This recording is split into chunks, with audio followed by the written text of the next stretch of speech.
Good evening. This is Mae Brussell in Carmel, California. This is tape number 356, side 1, September 29th, 1978. For the next 2 or 3 weeks, possibly 4, I will be discussing the House Select Committee on Assassinations on these tapes with you, and hopefully you will make copies of these tapes and send them to various members of the committee. I don't have the money to spare for extra copies, but if you are so inclined and want to send letters to them and transcribe some of the things I've said and write to them and write to the Justice Department to demand an investigation of this House Select Committee, I would appreciate that. And I think that you can also take advantage of talk shows on the radio. I hear Bob Trevor at various times on the evening in KGO here in California. He reaches all the western states, about 30 states, and sometimes he'll say the board is empty, there's no calls. Why aren't people calling in? And of course I am on that station a lot with Bob, but you could still utilize across the country in New York and Washington and Pennsylvania. I know wherever these tapes are going, there are talk shows in those cities, and I don't think you people are using this enough to call in and express your anger and outrage. And I'm going to run down the things that I have observed about the House Select Committee through their 17 days of open hearings and testimony. And you'll get these tapes, and I hope that you use them and don't just sit on them, because the purpose of doing this work is to expose these people and then to do something about it. Just before I get into the tapes, I do want to tell you I got a copy of the new People's Almanac. I don't know how many of you ever read the first People's Almanac put out by David Walshinsky and Irving Wallace. That's Wallace's son. It was on the bestseller list for over a year, and it's in paperback. It's a fantastic book. I love the first one, and they asked me to do a section for the second People's Almanac, which I might have mentioned on my tapes this last year that I was working on. It's called The Last Words of Lee Harvey Oswald, and they just, pardon me, got something in my throat. They just sent me an autographed copy of the New People's Almanac number 2, and I've got 6 pages in there. The Last Words of Oswald, compiled by Mae Brussell. And the introduction goes on to say that everybody has talked about Lee Harvey Oswald except himself, and that the editors of People's Almanac wanted me to compile what Lee Harvey Oswald said from the time that he was arrested until he was killed. He was kept in the custody of the Dallas Police Department. There were no tape recordings there or secretaries to transcribe what he said, so the information that I got and compiled in chronological order was taken from him in front of newsmen, in front of various policemen, his wife, what his brother said, what his mother said, what the people said who arrested him that were in the car taking him to the Dallas jail, persons who testified before the Warren Commission who heard Oswald in the corridors and at the press conference, and compiling it in chronological order. I think you'll find it really interesting, and I'm very excited about it because it tells its own story, and this is important to keep the history straight about what Lee Harvey Oswald said about himself, and then compare it to the evidence that's come out since, and see if the House Select Committee even examined the allegations that he said or went into them, which they didn't, which is negligence because he was alive and made these claims, and they should have gone into these matters. That is the People's Almanac, volume number 2. I guess it's on the stand now, or should be, and it's put out by Bantam Books. It's a paper-bound, and it's $9.95.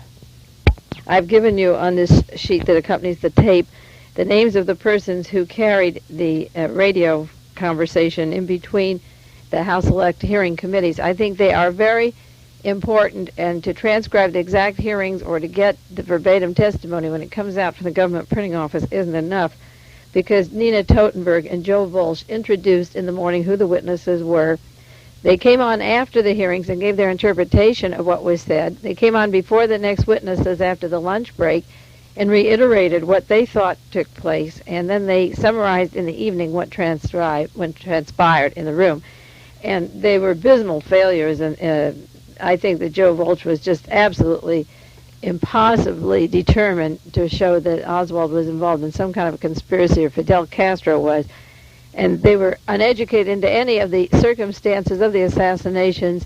They had a printed sheet out that the House Select Committee gave them to read on the air of the press coverage, and that's what they read, and didn't do any homework on their own. And I have their addresses if you want to write and complain, because they'll be on again during the Martin Luther King hearings in November. And I think you just might as well tell them what kind of asses they are, that they're total fools and asses, and listen yourself to what they say. And if you don't get these programs in your own hometowns, I'm sorry, this isn't going on national television like they promised, and many people aren't getting these hearings. So the summary I give you will be my view of what transpired until you can buy the actual volumes of testimony yourself. They even hinted that they may lock up this report. The House of Representatives, headed by Representative Pike, did an investigation into domestic intelligence activities. That's the one that Daniel Shore leaked to Rolling Stones, and the entire report, if you don't take the Rolling Stones, is locked up and has not been available. Very important links of the beginning of the Central Intelligence Agency to the Dewey campaign in New York and the beginning of organized crime in those agencies, but that is locked up, and they hinted that even this may be locked up. If we don't make a fuss about the House Select Committee and their working, the way they're working now, and let them continue, it will just double the connivery that they're into, and if we make too much fuss, they'll lock the information up. So either way, we're kind of damned, but the truth will come out, and I think that the evidence here of their manipulations is so flagrant that it'll be a whole new source of young investigators to continue on. After the first Warren Commission assault upon truth, we now have this $6 million fiasco. A write to Joe Volz and Nina Totenberg. I have her phone number, and I don't have his, and you can express your opinions. I also have given you a list of the members of the House Select Committee. You can write to all of them, photocopy one letter and send it to each one of them with their name on, or you can write to them individually and express your feelings about this matter. If you have any feelings, just sit down and take the time and do it. It would be appreciated by the researchers who've done so much work. And again, there is a determined effort of a handful of people in this country to set the record straight about the truth. And then there are a lot of people who subscribe to these tapes or buy the books and exposés who just sit back and hope that somebody else will do the work for them. It's not going to happen that way, so just get your own wrist moving and your own paper and pencil and express some of your feelings to this stupid bunch of fools. I don't know where they find these people. I really do not know. As I said here, they're incompetent, uninformed, ignorant to the material available, and on public radio you can hear just how bad they are, and I hope the documents come out so you can read their questions for yourself and not just take my word for it. I think the original critics were right to question the government. I'm proud that I'm among the first 11 in the United States that began my research in November 1963. November 24th I began, when Lee Harvey Oswald was shot. And it was J. Lee Rankin, the Solicitor General to the United States, who was General Counsel of the Warren Commission, who testified before the House Select Committee, and he said, in quotes, "I'm disappointed about some of the things. I am shocked, very much disappointed about some of the things that have been revealed in recent years." And he admitted that there were things that he didn't know at the time. He isn't vindicated, and he's a liar, and there's documents to show that he was part of the cover-up from the very first day. But now he's saying that information was withheld from them, and he's very disappointed. The fact that we researchers just plowed in and indicated that there were cover-ups and actually forced these people to even to be in a position to say that they were unaware of the shenanigans of J. Edgar Hoover or Allen Dulles is a big admission, just to squeeze that out of them, because just by instinct or whatever you might want to call it, in 1963, there were a handful of us that didn't trust J. Edgar Hoover or Allen Dulles at the time. Nicholas Katzenbach, who was Deputy Attorney General under the Director of the Justice Department, Robert Kennedy, said before the committee, in quotes, "I'm astounded to this day that the former director of the CIA, Allen Dulles, who served on the Warren Commission, didn't at least tell the other commission members of the plot to kill Fidel Castro. Perhaps naively, I thought the appointment of Allen Dulles would ensure that the commission would be told of everything the CIA had in its files." That is Nicholas Katzenbach, now attorney for IBM, that has been a conduit of CIA agents overseas. It was Nicholas Katzenbach who, according to the minutes of the Warren Commission meetings, was ordered by Earl Warren to destroy the body of Lee Harvey Oswald because there was something on that body and the nation couldn't stand another shock. And the orders were to go to Katzenbach, according to the meetings, the minutes of the meetings, January 21st, 1964, before the first witnesses were called. So it's disgusting to call Nicholas Katzenbach in 1978 and have him on the stand and not ask him about the cremation of the remains of A. Lee Harvey Oswald, particularly since there were allegations that there were doubles. But they let him on the stand to talk about Allen Dulles being remiss in assisting the original Warren Commission, and they let J. Lee Rankin get on the stand to say that J. Edgar Hoover had held back information from them, making Hoover and Dulles the patsies for the upsurge of a large body of critics that came later, and they, under oath, say that they're shocked and surprised while all the documents and evidence and the questioning of the witnesses before the Warren Commission shows that J. Lee Rankin was part of this conspiracy from the day that he was assigned to the job. Now, the Warren Commission began with their FBI report that Lee Harvey Oswald was guilty, and the original Warren report had a problem. They had to put all the evidence that the FBI collected, and the FBI was the source of the collection of evidence for the Warren Commission, taking it from the Secret Service or the CIA or the Dallas Police Department or the State Department. The FBI collected information and gave it to the Warren Commission. And the FBI had printed a report within 2 days saying that Lee Harvey Oswald was guilty. And the Warren Commission's problem in 1964 was to take all the evidence that would come in until the Warren report was published and try to put that into the bag that Lee Harvey Oswald was guilty. Now, whatever they could distort and put in through perjured testimony and lack of cross-examination, manipulation of physical evidence, they put in. When they had evidence that there was a conspiracy, they just simply ignored it and published it because, as I said on one of the tapes, according to the minutes of the Warren Commission meeting, Allen Dulles said, we may as well print all the evidence because nobody will read it anyway, and if we don't print it, they'll think we covered something up, and that's how we got the 26 volumes. Well, what didn't fit into the Warren Commission conclusions that was bound in one book, they tried to ignore, like you put dirt under the rug when company is coming, or dirty clothes you quick throw into the laundry basket and let them rot and accumulate if you have house guests instead of washing them, or aged food in the icebox that you think it's in the icebox, nobody will see it, and it's decaying and smelling. So all of the report, or the turds of the evidence, I call them turds, that began to stink, the evidence, the actual pieces of information of the conspiracy were bound within the 26 volumes and have been there all along. And they've been ignored, and the Warren Commission just stayed with the story that Lee Harvey Oswald did it alone and ignored that body of evidence. Now along comes Mr. Blakey, who has a tough job. He's been assigned to cover up for one more time the actual evidence of the conspiracy.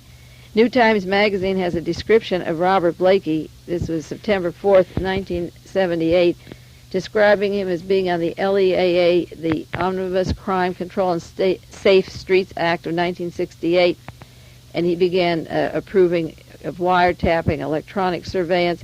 He worked with Richard Nixon setting up the Senate Bill 1, that terrible police state document that was pushed aside, and then a substitute bill was put in, and now they're pushing it aside for another substitute. He worked on his commissions with 4 people from the actual original Warren Commission: Leon Jaworski, Robert G. Story, Lewis F. Powell, and Nicholas Katzenbach. He knew them intimately, and he also was a defense witness for Modalitz of organized crime when La Costa was suing and has sued Penthouse Magazine for allegations that crime members are involved in that resort down in San Diego. Modalitz, of course, shared housing and intimate contacts with Robert Mayhew, and I've mentioned this, I believe, on other tapes. I don't have to go into William Blakey more, but Chief Counsel G. Robert Blakey had the job now to clean up the other pieces that were left from the original Warren Commission. The Rockefeller Committee was formed to look into domestic CIA activities and assassination plots. They folded quickly when they found too many conspiracies. The job was handed like a hot potato to Representative Pike, and the House Committee had the Pike report, and they closed house fast. Senator Church continued the game, and in came Robert Blakey to cover up, because Senator Church closed his investigation. He said, I'm running for president, I have to stop. And he stopped fast. It was in the spring of '76. And Robert Blakey, I believe, was not just replacing Mr. Richard Sprague as the head of this committee, but that they had him like in the sidelines, like an actress waits as a backup part to come in and take over the committee when it was necessary, and they could pull out Mr. Sprague, and who wanted a 5-year investigation and a complete investigation, Mr. Richard A. Sprague, and they pulled him from the committee and handed it to Robert Blakey.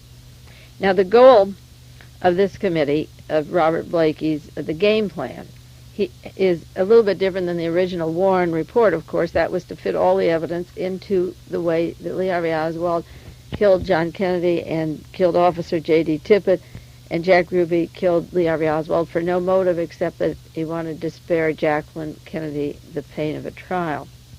The goal and game plan of Robert Blakey was this. Number one, to pull enough scientific evidence to support the original Warren report conclusions, even though he would use NASA and the defense industry agencies that are suspect in the crimes, and we'll go into those later. I want to give you the specific goals that this game plan has used. One, use scientific evidence to support the original Warren report conclusions. Two, silence the critics of the Warren Commission. Show once and for all that they were misled or unpatriotic or didn't use all the evidence. Three, turn the Gallup poll around. It's necessary to turn the Gallup poll around. 80% of the people in the United States no longer trust the Warren report, and their goal, according to Mr. Richardson Pryor on Face the Nation, and according to the moderators, I've given you their names in between the programs, they keep saying this will turn the critics around. The figure they've settled on is that 80% of the country didn't believe the Warren report by 1978, but 80% of the reasonable people in the country will believe it when they're done. The fourth goal of this committee is to put the blame of the critics for being misdirected on two major pieces of evidence. One, a memo that allegedly Lee Harvey Oswald, a letter Lee Harvey Oswald brought to FBI agent James Hosty in the Dallas area prior to the assassination. And the second piece of evidence would be the fact that Allen Dulles did not tell the Warren Commission that the CIA had wanted to kill Fidel Castro. They have turned this around, that these are important pieces of evidence, and later I'll go into detail about those. The Hosty memo would indicate that Lee Harvey Oswald had the potential for violence, and that they didn't know that in advance, and that if the CIA wanted to kill Fidel Castro, and if he knew about it, the motive could have been vengeance against John Kennedy, and I'll go into more detail about that now. But the fifth conclusion or goal of this game plan of Mr. Blakey is that we now have all the facts available that will come to us unless the KGB turns over their files, that we can't look any further. We did all there was to do, and this is the game plan of Robert Blakey and the Congressional Committee this time around. As I said before, once, to use new scientific evidence to support the original Warren report conclusions. Two, silence the critics of the Warren Commission. Three, turn the Gallup polls around so the Americans believe in their institutions, their federal institutions. Four, put the blame of the crop of critics on some misdirected information that J. Edgar Hoover and Allen Dulles held back. And five, to allege that there is no more to know. We've done the best we can. We've spent a year, $6 million, and the best investigators available, the best objective minds, and this is the only chance we'll have to know the truth. Now, in order to make that game plan work, and as I say, we'll later go into these point by point, they had to come up with new methods to operate. They have a lot of critics around now, hundreds and thousands, not 100,000, but hundreds of them, or maybe into the thousands. So they have to come up with a new way of working or a new game plan using some of the ways the Warren Commission worked, adding new tricks, ignoring even the own facts that are presented to them, and passing over their own experts. This is the way they could manipulate the story now that there are no Lee Harvey Oswald doubles, and the picture of Oswald in the backyard was indeed taken by Marina. And I'll go into the items that they covered. These were the techniques. Some of the same methods that they used as the Warren Commission included secrecy. They had total secrecy until 17 days of open hearings. There was 1 year of secrecy.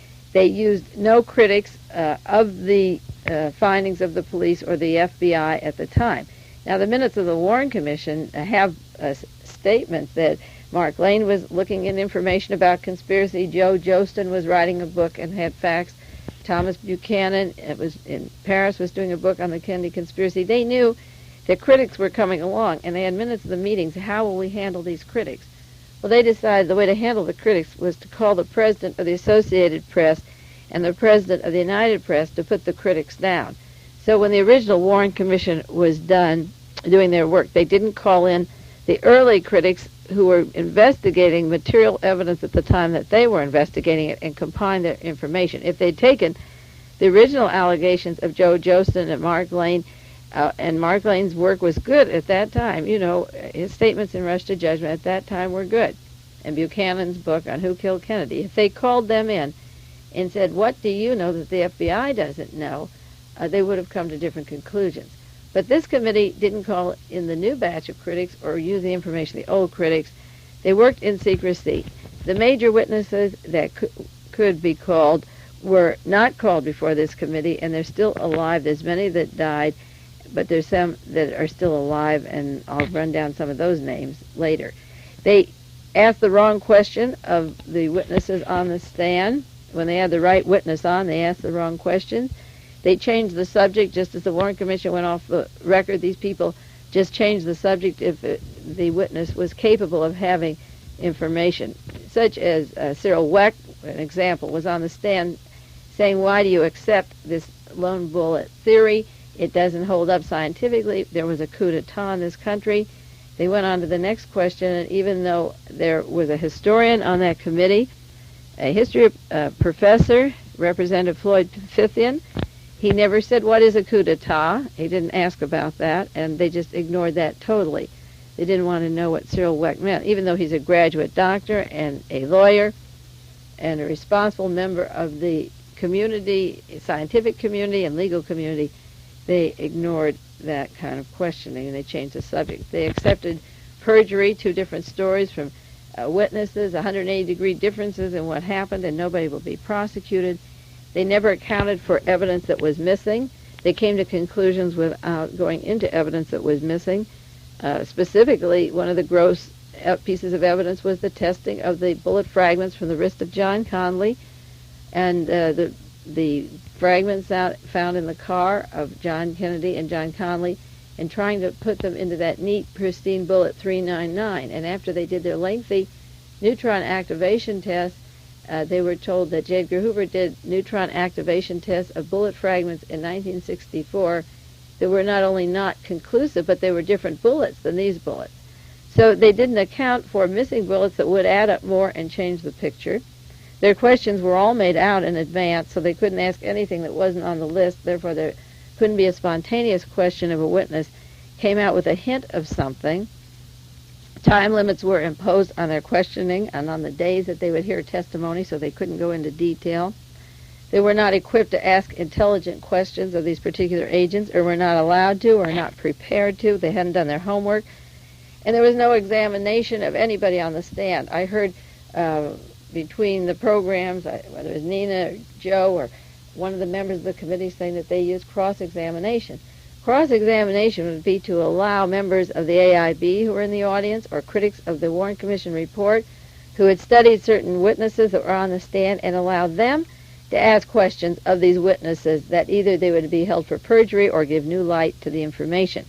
These methods the Warren Commission used, these are the methods the House Select Committee used. Their secrecy, not calling the right people, asking the wrong questions, changing the subject, accepting perjury, not accounting for evidence missing, questions made out in advance, a time limit imposed, no background to ask intelligent questions, no cross-examination by any of the witnesses, by any of the critics to the witnesses. Then they came up with some techniques that were even better than the original Warren Commission. The Warren Commission just planted all its evidence and testimony and let you untangle it for 15 years at your own time and expense. But in order to come up to the conclusions that they're coming up with, and they're writing their report now, they had to alter a lot of evidence, and of course I've taken massive notes of the incidences where they altered evidence, but the ones that come to my mind now were They had to change the firing time of Lee Harvey Oswald from 2.3 seconds to 1.6. They did away with the fact that there was a scope on the rifle and said he used his bare eye. I don't know by what insight they got that story now, that they could come to that conclusion that the Warren Commission didn't consider it before, particularly since there was somebody at the rifle range asking for a gun with a scope on that was a double of Lee Harvey Oswald's. It wasn't, not the rifle range, at the gun shop of Mr. Ryder, asking specifically for a scope. There was a man, allegedly Oswald, but Oswald was in Mexico at the time, talking about telescopic scopes out at the rifle range. A rifle was ordered specifically with a scope on it, but they came to the conclusion that the FBI's efforts in 1964 were wrong, that they could shoot in 1.6 seconds. They also could determine the trajectory by going backwards from the hole in the body up to the buildings, even though one of the experts said that that was impossible and that would be way off, even though they're going to use his name on the final report, and we'll go into that later. They could suddenly take the bullet from the back backwards up to the building and come with these figures. They didn't bother to go into the trajectory of the wrist or the thigh of John Connally. They sort of stopped with the chest, going through John Kennedy's back and coming out his throat, into Connally's back and coming out his chest. And they didn't follow the flight pattern all the way from the thigh to the stretcher in the Parkland Hospital. They also still didn't locate the source of bullet 399. They called in these great scientific experts to put all of these matters to rest, and as I say, I'll go into details in each one of these things, but they never bothered to explain that there was no blood on the pristine bullet, that the bullets tested by the neutron activation test were different bullets than the ones tested in 1964, and therefore there are still more particles, and they never attested to the fact that this bullet that was found was on the stretcher of John Connally, was in fact on it. They also had witnesses who testified here before this committee, as they did before the Warren Commission, that came up with some facts, but that really panicked them, and they didn't know how to handle that. They ignored the testimony of a witness that the bullets that were in Officer Tippit didn't match the pistol that Lee Harvey Oswald was possessing when he was arrested at the theater in Texas. There was this quick running over of this testimony that those bullets didn't match, those fragments. They had a witness who testified that the shots could come from an area from the Daltex building or the roof of the Texas School Book Depository or the 5th floor, but they ignored that and pinpointed it to the lair of Lee Harvey Oswald up at the 6th floor window, even though the range could include the Daltex building, and he was asked that question and said yes, it could include that building. They didn't go into the evidence that the gun order from Klein's in Chicago for the rifle of Lee Harvey Oswald could be planted or forged, even though their handwriting witness stated specifically that you can't make a firm handwriting conclusion from a photographed document if you don't have the original source. And they pulled out an original source of Lee Harvey Oswald purchasing some ammunition, but the gun order from Klein's was not hard evidence, and they said that right from the beginning, but they'll come to the conclusion that that was in fact Lee Harvey Oswald's gun. And passed over the handwriting experts who were on the stand. They had a man proving that there was no double of Lee Harvey Oswald, that he was in the Marines. His handwriting was on a Marine application form, that he applied for a job in Dallas area, that he applied for a passport, that he had arrest records in New Orleans and arrested in Dallas. But they never pulled out the diary of Lee Harvey Oswald, and they never tested Marina Oswald's handwriting for the name Heidel, which she did in fact use, and which was the name on the gun that was ordered in Chicago.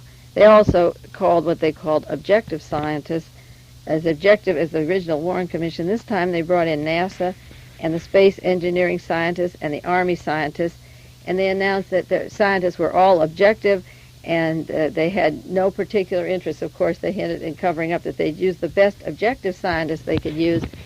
Yet one of the gentlemen talking about the bullets and the bullet tests that went through John Kennedy's body and John Connally's body said when he was through he wanted to thank the Army for giving him time off to testify.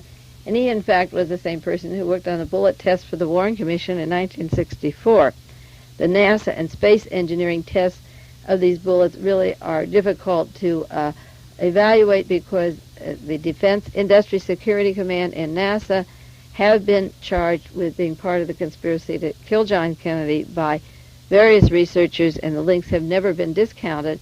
They've been ignored and never been disproven, and the evidence this time went to NASA and space engineering operatives when they, in fact, have much to explain in their role in the Kennedy assassination and in the Martin Luther King assassination also.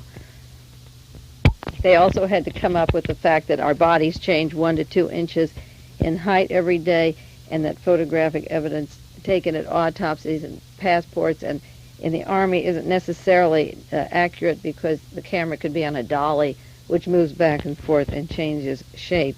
I'm not aware that these official organizations use dollies. Even to get a driver's license, there's a set camera and a set place to stand. On the other side of this tape, we'll do some more about the gross errors of the House Select Committee.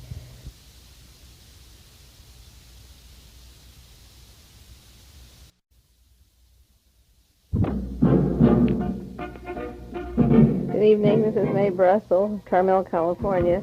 This is tape number 356, side 2, September 29th, 1978.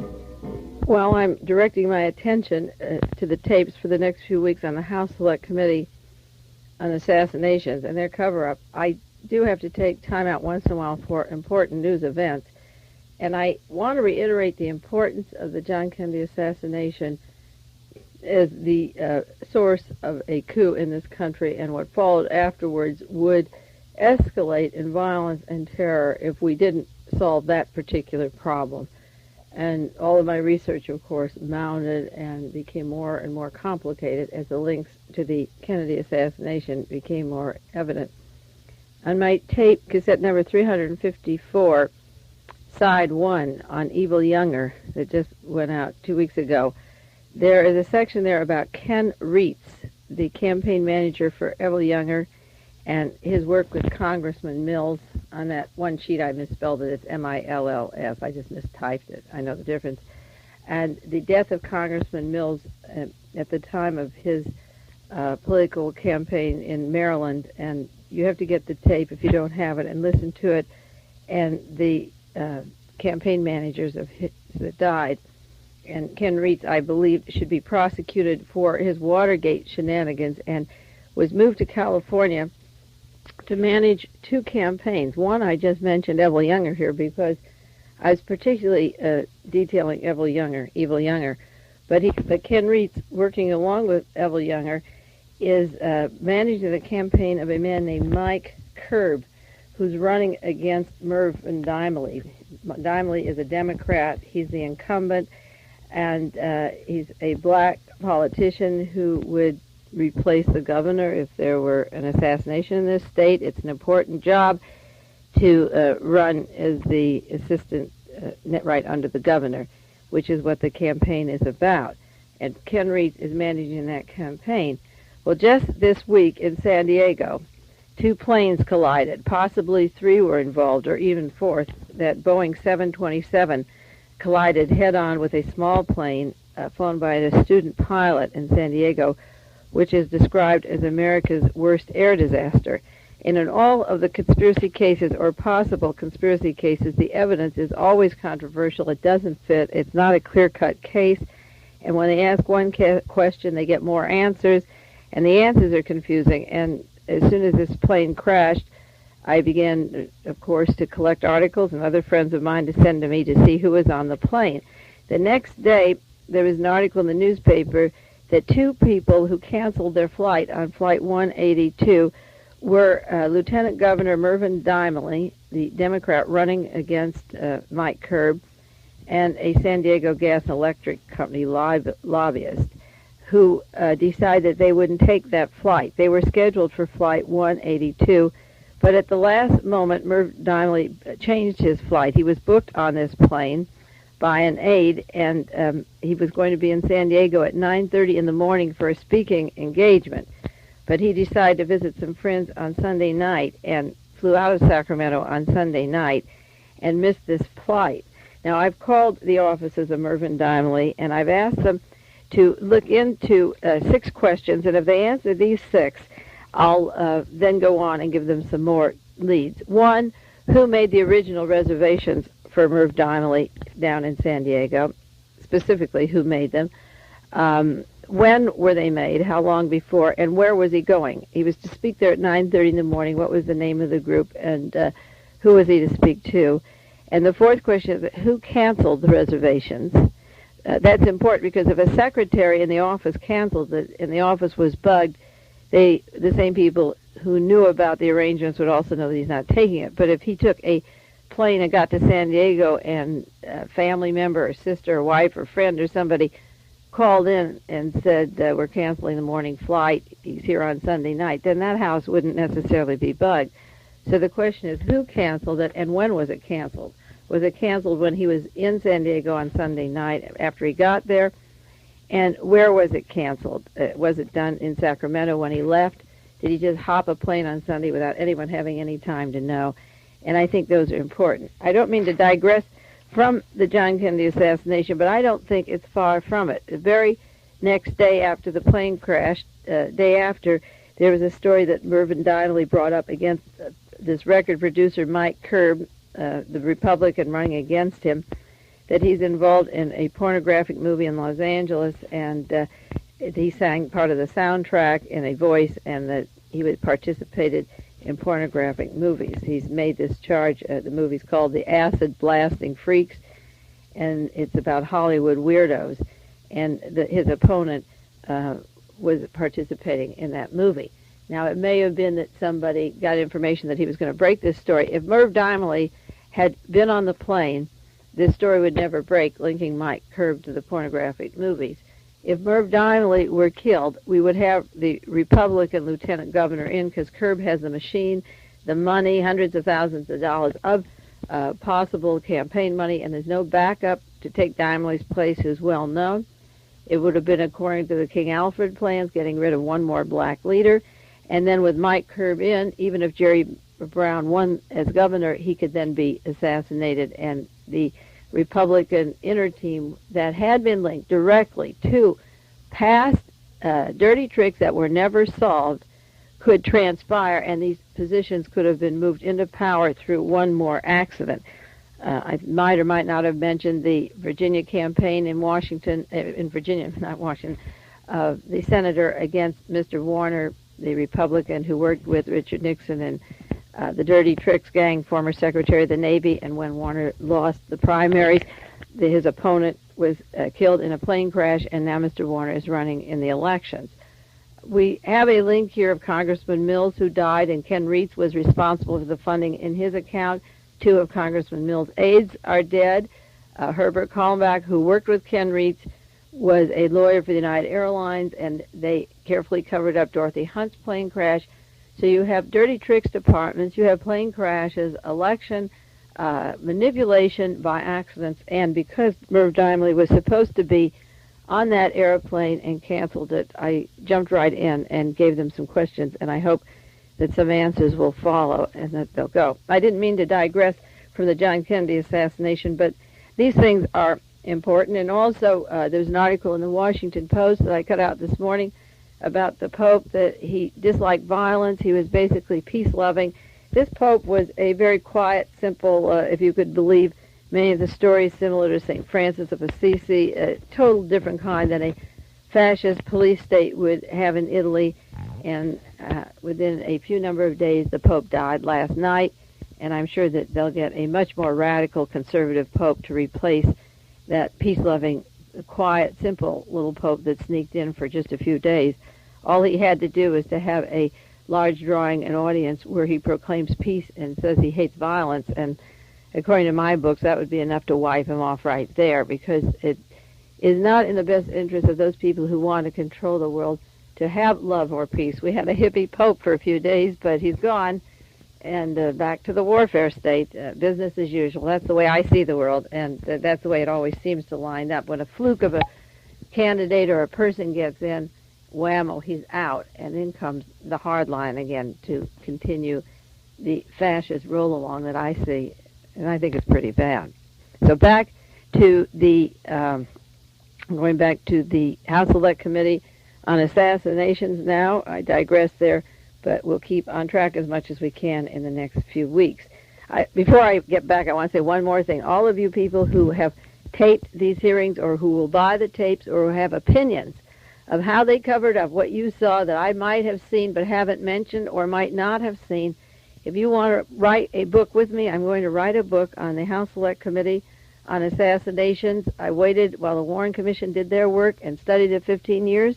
I've seen the House Select Committee for 17 days in public, and now I'm ready to begin rolling my 7 or 8 books on the political assassinations in the United States, on the John Kennedy first, 5 or 6 books on that alone. And the first one will be to take this material of the House Select Committee and put it into its historical framework. So if you want to be a part of that book, just as the People's Almanac takes from all over, we'll all get credit and share the profits and try to get a book out of what the people of this country feel and think, and you can all participate with me in that book.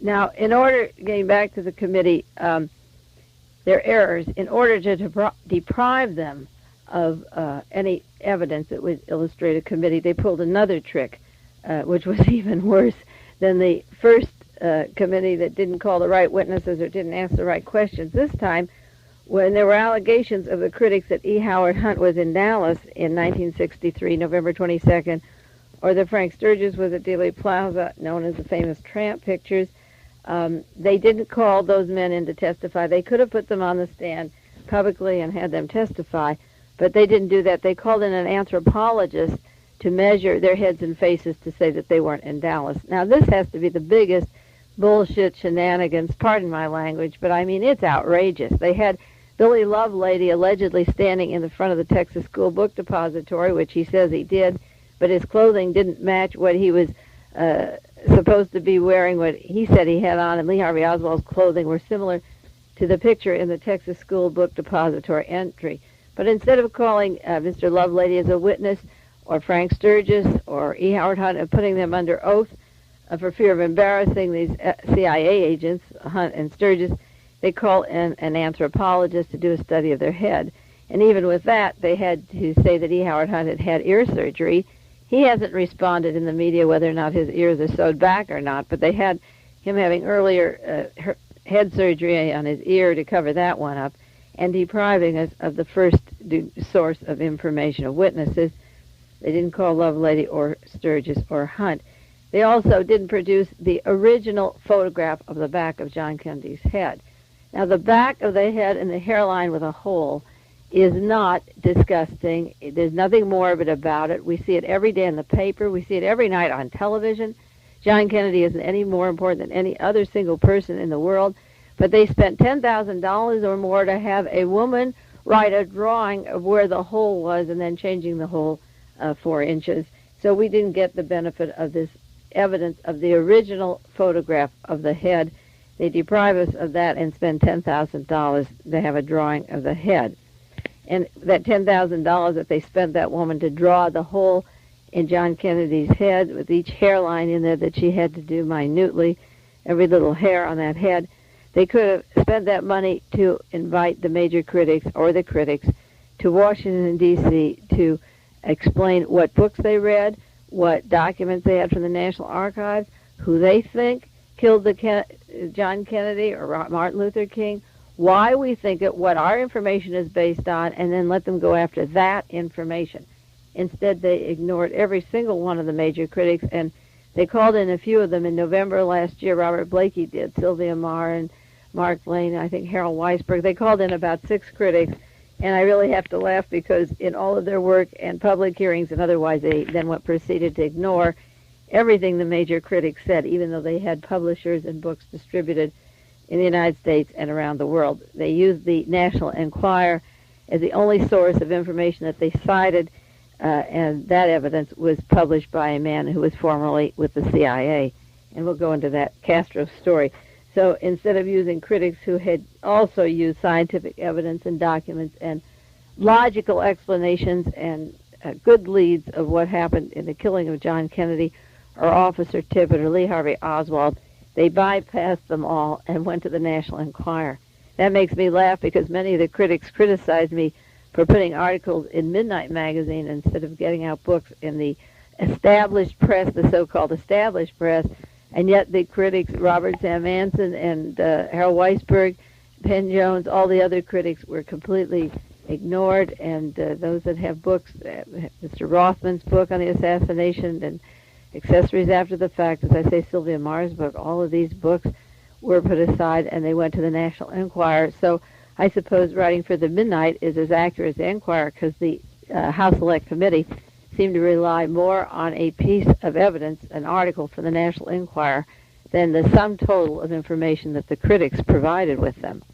The thrust of the House Select Committee work, the main body of it, is relying upon four things for their report to support why they had to be in existence and to cover up the real facts of the assassinations.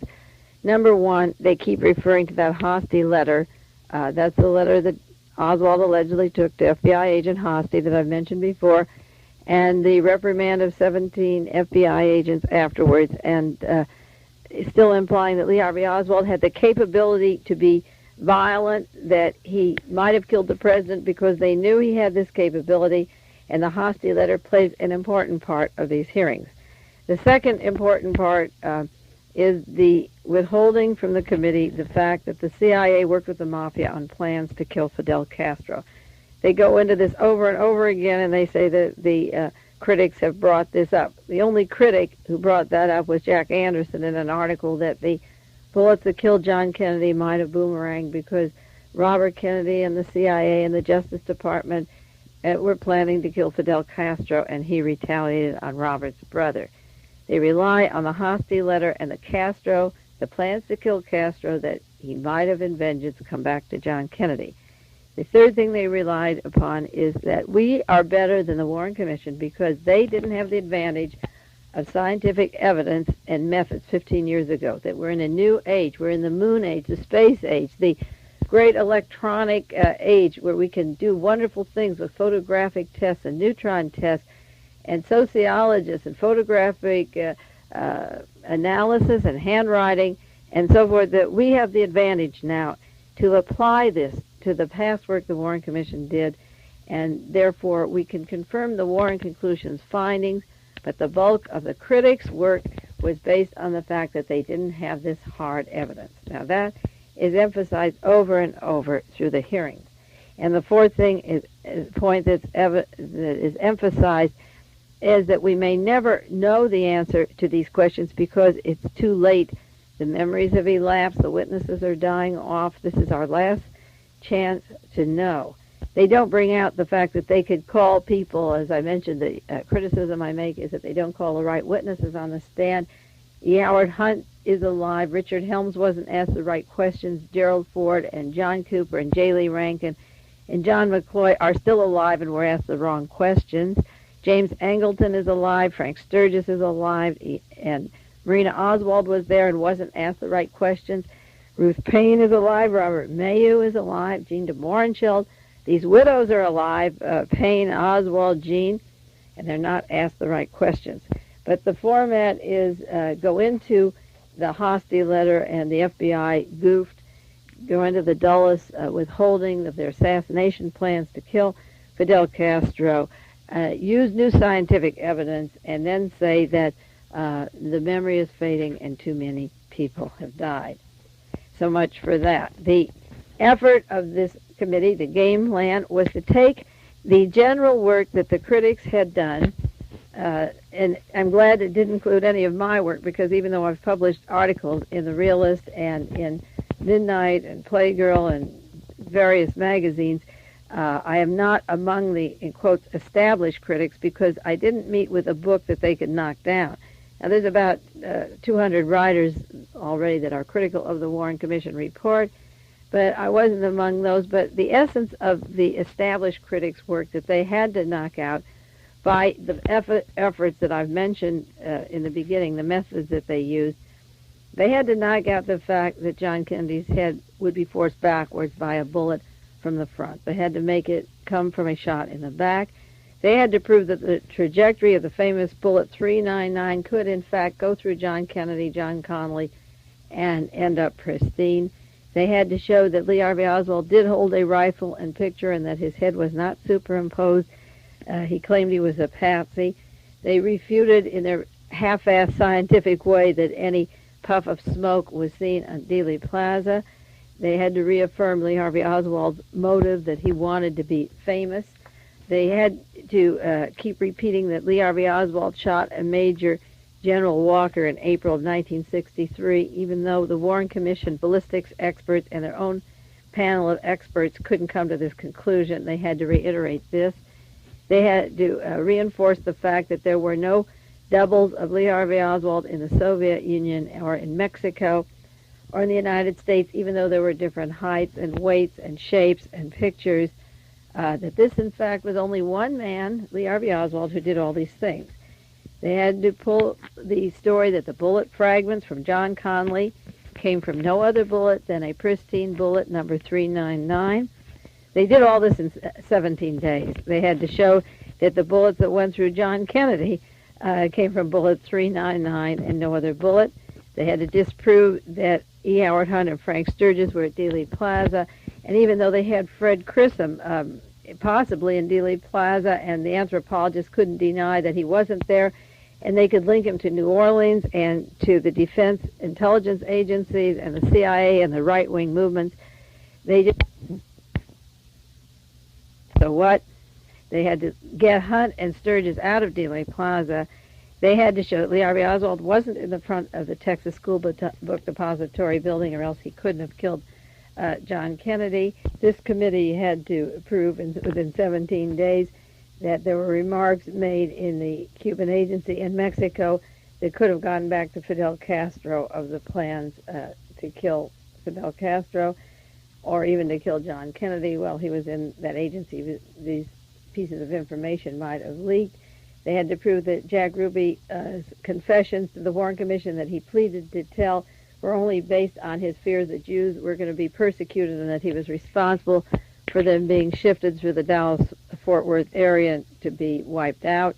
And they had to also prove rifle capability of Lee Harvey Oswald, that he could do all these shots in 1.6 seconds, and that the umbrella man, in fact, was just a caricature who collected a lot of umbrellas and was playing a trick on John Kennedy. And they had to fit all of this information into 17 days of hearings and put the major arguments of the Warren Commission critics publicly exposed and made fun of for all time: the trajectory, the capability of the rifle, the Oswald doubles, and so forth. Everything had to be tucked into this neat little package by Robert Blakey so that, as I say, our polls would be changed, and 80% of the country would now believe that the Warren Commission did a good job.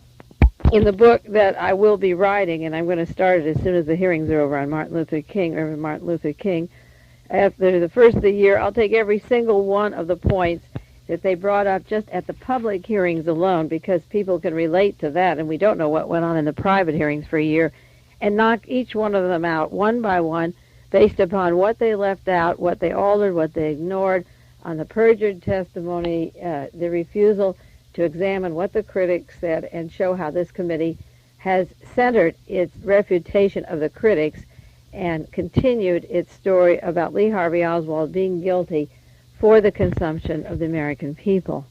I might add that in the People's Almanac number 2, the section that has my article for them, or my writing for them, is followed by predictions of George Orwell for 1984, and it takes each, or the major predictions of Orwell, and then underneath it has where we are now. And of course it goes into the rewriting of history and changing history to the convenience of those people in power. And I might say that that is the purpose of doing this research, is to get our history back to us as it's being deprived. And I just can't reiterate that enough, that we have to get our history back in our own hands and get these truths out, and just keep fighting and fighting. When these liars come up like they're doing now, I don't care how much money and time they spend, we have to divert that much time and energy to stopping them and fighting them with every means possible. Even if you lose a little sleep or a few postage stamps or whatever it takes, it's very important to preserve these facts for all generations. And while these tapes take a lot of time and effort and bookkeeping, and I really get nothing for them, whatever check is sent in, I pass to the tape center. So I'm investing my own money into the printed sheets that go out. I'm not even charging for those. I'm donating those and going in the hole every month as far as that information goes. I really feel dedicated enough that the history that these tapes have are reaching enough people, and hopefully you people are making tapes for other people, and you're encouraging other people to make tapes. There's no copyright, no fees involved, and many of you do this, and you can send them to public officials, you can send them to radio talk shows. I did a 3-hour show in New York with Bill Miller right after the House Select Committee started their work on John Kennedy, and we did another 3 hours and covered 30 states, and he got my name because somebody had sent him a tape cassette of one of my shows. And it's just that kind of way of spreading information that is really important, and various radio shows have been calling around the country. And you can send to these people tapes of these shows and get dialogue going about the House Select Committee. Now that I've run down really quickly the techniques they use for the cover-up, and I won't repeat those again because you'll all have this tape, I will be going on to the major errors, the most gross errors of the House Select Committee on Assassinations in coming to their preconceived ideas and their manipulation of the evidence and the witnesses through this entire procedure. Of course, the most gross error has to be the fact that they never started to investigate whether or not Lee Harvey Oswald was the assassin, or if he was guilty. Lee Harvey Oswald said, "I'm a patsy," going through the corridors at the time of his press conference the same evening he was arrested, or in the early morning hours. The tip-off for his rifle came from another state in the South. That was written in Seth Cantor's book. Volume 20 of the Warren Commission hearings, page 376. In North Carolina, a minister called and said Lee Harvey Oswald bought a mail-order gun from Klein's in Chicago.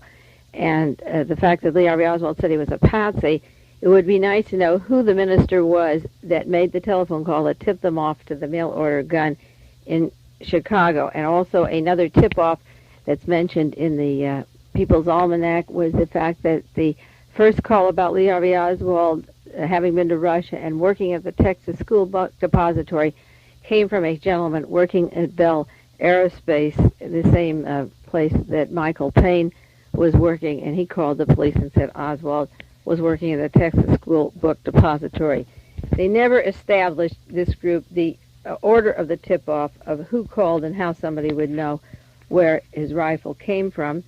They never established that he, in fact, wrote Alec Heidel. They said they couldn't because they didn't have the original slip, or the fact that Marina Oswald could order the rifle. They never went into the fact that the federal agents destroyed the postal slip in the Dallas-Fort Worth area that would tell where the rifle came from, even though there's a law that says it should remain for 2 years in the post office, to see who, in fact, did receive the Alec Heidel rifle. Nor did they examine or question Marina Oswald on the stand of using the name Heidel. Now, she admitted that she could have written some incriminating evidence on the back of a picture that George de Mohrenschildt had with a picture of Lee Harvey Oswald with the rifle and the pistol in communist literature, making him a notorious goer, a political assassin. She wrote some silly sayings and then ended it ha, ha, ha, and Marina Oswald said, "This sounds like something I could have written." I don't believe it sounds like her. It sounds more like the famous diaries that are left everywhere. There was no eyewitness that ever found Lee Harvey Oswald on the 6th floor of the Texas School Book Depository, but there were very reliable witnesses that saw him having a Coca-Cola downstairs on the 2nd floor lunchroom when the police entered the building. The palm prints on the rifle were negative. The correspondence with the FBI I have here where they questioned Lieutenant Day taking a lift. 6 days later, the rifle was examined and had no evidence of that in the Washington FBI offices. The hair and fibers on the rifle were negative as to any male. They said any male could have had hairs and fibers. They weren't distinguished as belonging to Lee Harvey Oswald. The fingerprints on the rifle were negative. He never was seen entering the building. The Texas School Book Depository had many employees. He was never seen entering with a rifle that day, assembled or disassembled, and Mr. Frazier, who took him to work, said that what he had in a paper bag was too small to be a rifle, even if it were taken apart. So he was never seen by any single person with a rifle. someone was using his name, involving him in a rifle ownership, as I said before, at the gun shop, at the rifle range. They were also using his name in the barber shop, at a car agency. The CIA has tape-recorded voices at the embassy that they will not say are Lee Harvey Oswald. A rifle was in the possession of Ruth Payne and Marina Oswald in April of '63 when Lee Harvey Oswald was in New Orleans, and they exchanged it with a man in the area who then went on to work for the Dallas Police Department. They never went into the account of the Chicago plans to kill John Kennedy that happened just the weekend that Diem was murdered in Southeast Asia and his trip was canceled. And the man named Oswald was involved in those plans, who was going to use a car and make a getaway. They talked about the Miami plans. Mr. Joseph Miltier's evidence that he gave the Warren Commission that a rifle with a scope was to be used, but a patsy would be set up, and these plans to kill John Kennedy were made 3 weeks before the assassination in Texas. Again, the use of a scope there, the suggestion of a patsy, but if they'd gone this body to the Chicago plans, it would have gone far from a Fidel Castro vengeance plot, because he can't control Miami, Chicago, Dallas, the Warren Commission, the FBI, and federal agencies the way they were controlled. There was no evidence to link him ballistically to the shooting of General Walker. There were discrepancies in the bullets. In the Tippit murder, as against the gun that Lee Harvey Oswald had, as I said before. And then there was the minutes of the meetings to cremate this body and get rid of it.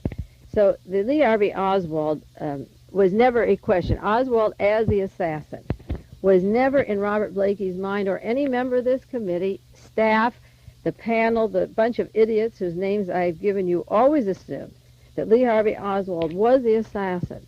And the only piece of evidence, the only shred of evidence to link him to the assassination was that woman known as Marina Oswald. Now, next week, because the tape is running out and I wanted to go at length into the processes by which this committee worked, we'll go right into Marina Oswald, because she is the only link of Lee Harvey Oswald to a weapon, and I'll detail the role she played and the information that this committee refused to use. If you have information, as I say, and you want to add to what I have or to give me your opinions, I'll put it in and we can all co-author this book together. In the meantime, write to the House Select Committee. Tell them you're anxiously waiting for the November hearings on Martin Luther King, and we'll give them the same critical analysis.